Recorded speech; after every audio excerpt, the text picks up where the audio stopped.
오늘은 양의 피로 양을 먹은 집 좌우 문설주와 인방의 바르고에 대한 영적인 의미에 대해서 설명을 하겠습니다. 양을 잡아서 그 피를 문설주와 인방에 바르게 하셨습니다. 출애기 12장 7절 말씀을 한번 다시 읽겠습니다. 그 피로 양을 먹을 집 좌우 문설주와 인방에 바르고 대문을 달 수 있는 두 개의 기둥이 좌우 설주입니다. 그리고 기둥을 지탱하는 대들보가 인방입니다. 양을 잡아서 그 좌우 설주와 인방에 다 발랐습니다. 이것을 인류의 죄와 사망 가운데서 구속할 예수의 보혈을 가리키는 말입니다. 히브리서 9장 2절에 보면 피 흘림이 없은즉 사함이 없다고 성경 말하고 있습니다. 아마 유대인들은 설주와 인방에 양을 잡아서 피를 바를 때 애굽인들은 그들을 비웃었을 것입니다. 유대인들은 이상한 행동을 하고 미친 짓을 하는지 모르겠다고 말했을 겁니다. 오늘도 복음의 비밀을 모르는 사람들은 그렇게 생각해 볼 수 있습니다. 예수 믿는 사람들을 이해할 수 없어. 2000년 전에 죽은 예수의 피가 나와 무슨 상관이 있어? 내가 예수가 죽은 것을 봤나? 나는 그 현장에 있지도 않았는데 그것이 나와 무슨 상관이 있으라고 그렇게 비웃을 것입니다. 당시 애굽인들도 그렇게 비웃었을 것입니다. 그러나 그 밤에 애굽의 장자들이 다 죽을 때 유대인들의 장자만이 보호를 받을 수 있었습니다. 어린 양의 피가 능력이 있음을 믿으시기 바랍니다. 예수의 보혈을 믿는 것이 바로 믿음입니다. 내가 가진 모든 죄를 그분이 십자가에서 자신이 해결하신 것을 믿는 것입니다. 내가 죽어야 되는데 그분이 내 죄 때문에 죽으신 것을 믿으시기 바랍니다. 그분의 피가 내 죄를 씻어냈습니다. 그분의 피가 내게 생명을 줘서 그분의 피가 나를 모든 환난에서 건져내시다는 믿는 것이 이것이 바로 믿음입니다. 어떤 신혼부부가 있었습니다. 결혼을 하고 이제 아이를 낳아서 기르는데 아이가 어립니다. 가끔 신문에 보면 온 가족이 다 차를 타고 가다가 아이만 살고 부모가 다 죽어서 이 아이가 고아원에 갈 신세가 되었다는 기사를 볼 때마다 신혼부부는 생각이 있으면 우리가 내일 일은 모르잖아. 우리 이 아이를 위하여 보험을 들어두자. 이 부부가 한 5억짜리 보험을 들었다고 생각해 보세요. 불행하게도 이 부부가 차를 타고 가다가 교통사고가 나서 아이는 다행히 살고 부부가 다 죽었다고 생각해 보세요. 그러면 아마 보험회사에서 그 아이를 양육할 양육자를 선정해서 그 사람에게 양육비를 대신 지급해 줄 겁니다. 그리고 이 아이가 학교 가는 비용, 등록금, 모든 생활비를 다 대줄 것입니다. 그리고 이 아이가 성인이 되면 남은 자금 한 3억 정도 되는 돈을 넘겨줄 것입니다. 이 아이는 너무 어린 나이여서 무슨 일이 있었는지 잘 모릅니다. 변호사부터 설명을 다 들은 후에 그런 일이 있었군요. 우리 부모님 나이비를 생각해서 보험을 들으셨군요. 그리고 서명을 하고 3억을 타가면 되는 것입니다. 그러나 만약에 젊은이가 나는 그걸 보지도 못하고 믿지도 못하다고 말을 한다면 그는 그 3억을 수령할 수가 없습니다. 그것이 우리의 믿음입니다. 우리는 보지 못했지만 2000년 전에 예수 그리스도께서 십자가에서 내 모든 죄를 다 지시고 죽으시고 피를 시는 사실을 믿을 수 있다면 우리는 구원의 백성됨을 확신하시기 바랍니다. 이것이 믿음입니다. 보지 않고 믿는 믿음이 산믿음이라고 그랬어요. 우리가 많은 공로를 쌓고 업적을 쌓고 구제해서 구원을 받는 것이 아닙니다. 예수 그리스도의 보혈을 믿는 자들만이 구원을 받는 하나님의 자녀가 되는 것입니다. 오늘 우리 성경 출애기 12장 13절 말씀을 다시 한번 읽습니다. 내가 애굽 땅을 칠 때 그 피가 너희에 거하는 집에서도 너희와 표적이 될지라 내가 피를 볼 때 너희를 넘어가리니 재앙이 너희에게 멸하지 아니하리라. 우리가 장차 하나님의 심판대 앞에 설 때 주님은 무엇을 보실까요? 얼마나 돈을 많이 벌었는지 얼마나 훌륭하게 살았는지 그를 보는 것이 아니라 단 한 가지 너희 심령 속에 어린 양의 예수피가 뿌려졌는가를 보실 것입니다. 예수님을 주인으로 모시고 살았는가 안 사는가를 보실 것입니다. 그 어떤 사람이든 남자가 여자건 배웠던 못 배웠던 가장 중요한 것은 그의 인생 가운데 예수의 보혈이 뿌려져 있는가 하는 것입니다. 자신의 심령 속에 예수님의 보혈이 뿌려지기를 주의 이름으로 축원합니다. 좌우 문설주와 인방에 예수님의 피를 발랐던 것처럼 심령 속에 예수의 피를 바르시기를 주의 이름으로 축원합니다. 피는 능력입니다. 피는 보호의 능력을 가지고 있어 그래서 피를 바른 유대인의 가정마다 장자들의 보호함을 받았듯이 예수의 피는 모든 환난과 재난에서 보호하신다는 걸 믿으시기를 바랍니다. 사단의 공격부터 하나님의 진노에서 우리를 보호할 수 있습니다. 또한 피는 사죄의 능력이 있습니다. 우리 죄를 씻어내는 능력이 보혈이 있습니다. 요한일서 1장 9절에 그 아들의 예수의 피가 우리 모든 죄에서 깨끗하게 하실 것이라고 말했습니다. 피 흘림이 없으면 사함이 없습니다. 그게 죄는 죽어야만이 사함을 받는다는 얘기예요. 근데 예수님이 죄신 죽어 나를 살렸어요. 그걸 믿으세요. 얼마나 고마우신 하나님 은혜입니까? 예수의 피가 모든 죄 우리를 깨끗하게 씻어냅니다.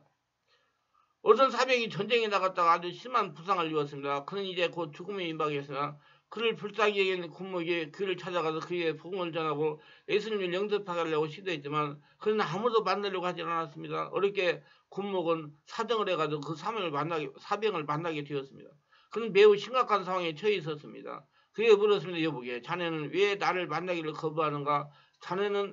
나는 자네 마지막 가는 길에서 기도해주고 축복해주고 싶은데, 그러니까 사병이 말합니다. 군목님, 저는 일생을 살면서 너무나 많은 죄를 지었습니다.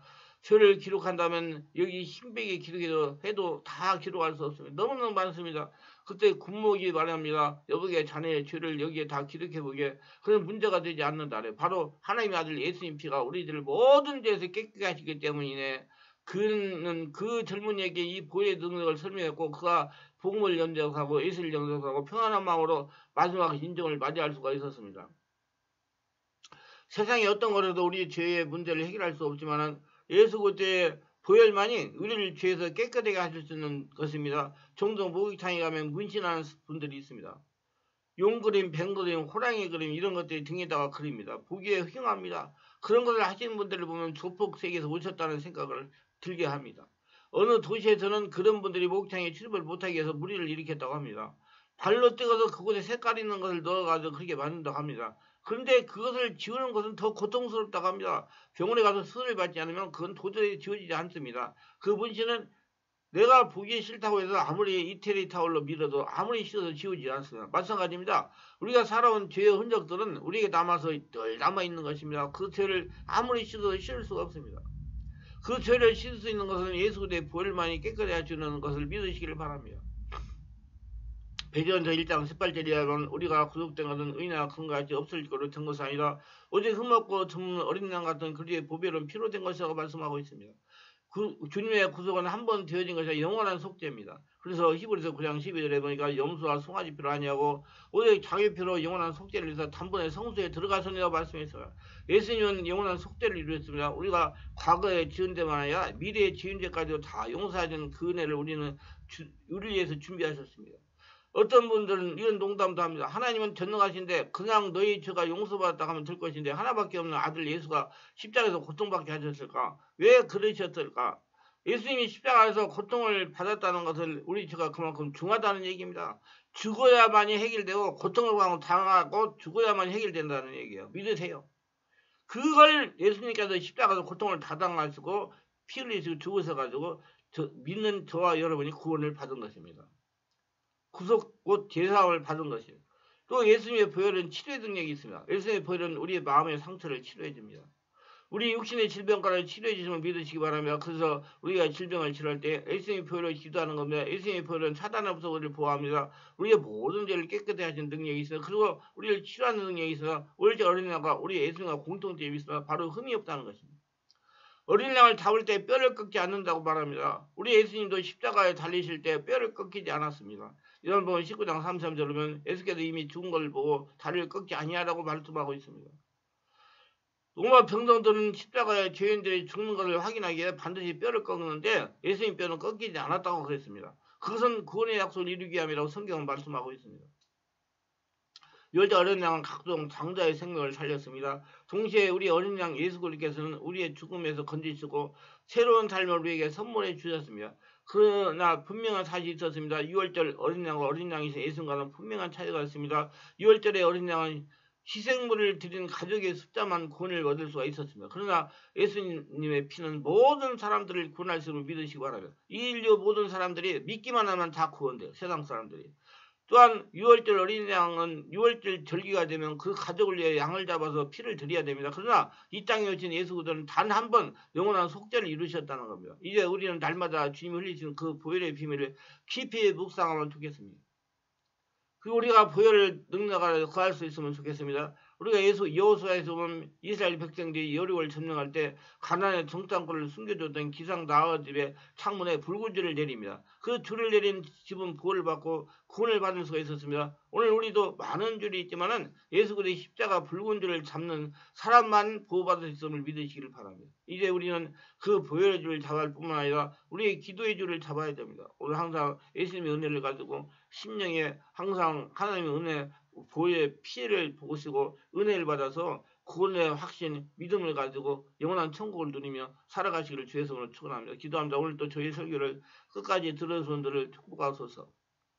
흥미대의 구독, 좋아요, 알림 설정 공유하신 분들을 기억하시고 성령으로 영하려로 영의 사람을 변화되어 왜 예수님이 피와 살을 먹어야 구원을 있다는 것을 바르게 깨닫고 하나님의 말씀대로 자기 자신이 하나님의 나라 보물이 되어 평생 하나님과 동행하며 하나님의 법을 거둬들이며 영생을 누리며 천국을 누리며 살아가게 하옵소서. 예수님의 이름으로 기도합니다. 아멘.